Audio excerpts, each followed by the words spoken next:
Hello friend, আমি হলাম মিষ্টি দাস। দিল্লিতে থাকি। আমার আমি একজন বাঙালি।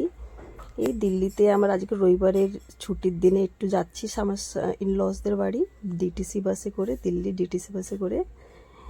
আর এখান থেকে লেবে একটু জাহাপানা মার্গ আছে, ওখান থেকে ক্রস করে আমাদের তুগলকাবাদে ঘরে আসলাম। তুগলকাবাদের ঘরগুলো এখন দেখো, রোডগুলো এত উঁচু করে দিয়েছে কি আমাদের নিচের ফার্স্ট ফ্লোরগুলো একদম গ্রাউন্ড বেসমেন্ট হয়ে গেছে যেন। এই এন্ট্রি করে শাশুড়ি মাকে জিজ্ঞাসা করছি, মা মন্দিরটা ওপেন করেনি? মা বলছে জাস্ট এই পুজো করে আমি বন্ধ করলাম মা।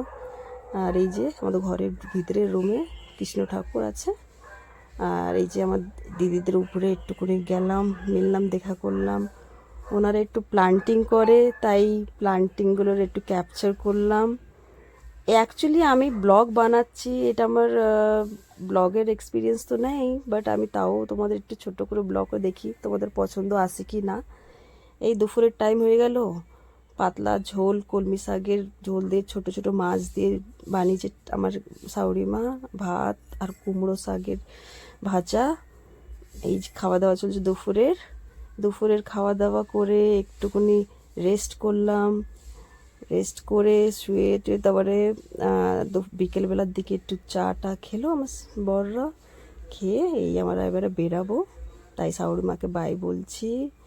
আমার ছেলে গড় করছে একটু আমাদের মন্দিরে, বিপত্তারিণী মন্দিরে গড় করে এই জাস্ট বেরাচ্ছি এবারে রিক্সা করে দিল্লির ই রিক্সা।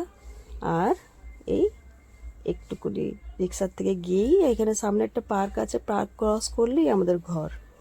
এই দেখো একটু পার্কটা কিরম লাগে তোমাদের একটু দেখাচ্ছি, দেখানো খুব সুন্দর হচ্ছে।